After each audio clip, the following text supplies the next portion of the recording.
Okay, so let's now jump into another question, which I'm wondering if you are going to see as a good one.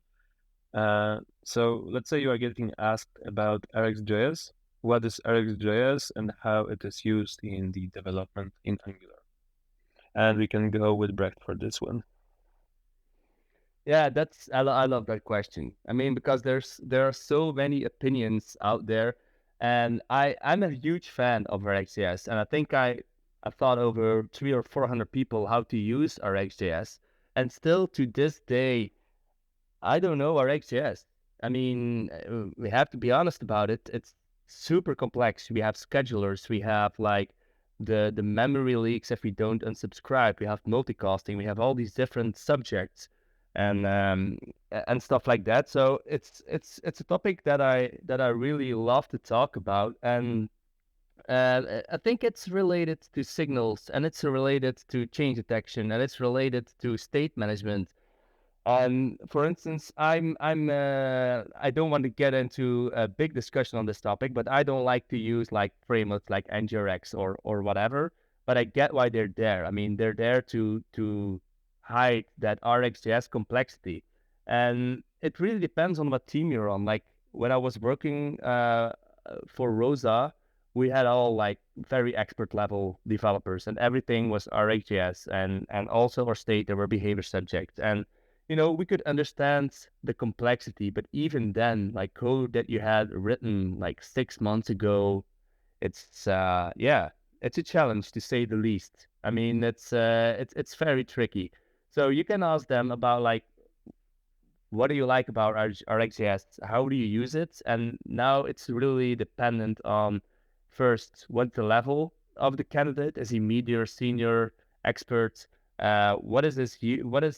What is the technology that he worked in? If it's a person that has worked with NGRX Store for the last 5 years, yeah, it's probably got to have a little bit less knowledge about RxJS than a person that has done, yeah, that didn't use any framework and had to do all that reactivity stuff by itself. So maybe we want to pay attention to that as well. But if you want to dive deep in RxJS, yeah, you could say like the difference between hot and cold observables. That's an open question. Like, when would you use a replay subject instead of a behavior subject? Like, when would you use connectable instead of just using a share replay? And then one of the most important questions, and most RxJS developers don't know that. I mean, I gave a workshop at NGBE a few weeks back, and it was 45, no, 54 people, and not a single soul knew it. And that's the share replay. Does it do ref counting by default or not? And they didn't know it. And that actually meant that because they didn't know it, they didn't put the ref counting to true, and it will never unsubscribe from the source observable. So that means that you can easily create memory leaks when you're using share replay.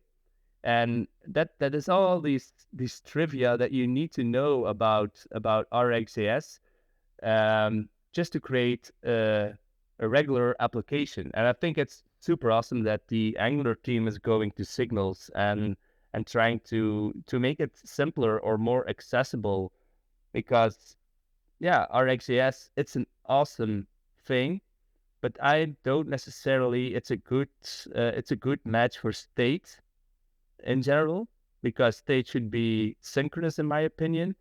I think I think we still need it for like doing switch map or exhaust map or debounce time or that stuff, but these reactive flows, like these combine latest with latest from and all that kind of stuff, it becomes very complex. So I would also like cut some slack on the person that is taking the interview there, because I mean I'm not shy about it. I mean I should know RxJS way better after using it that much. Yeah, I agree. Very, very complex subject. Very in-depth answers. So very, very good stuff.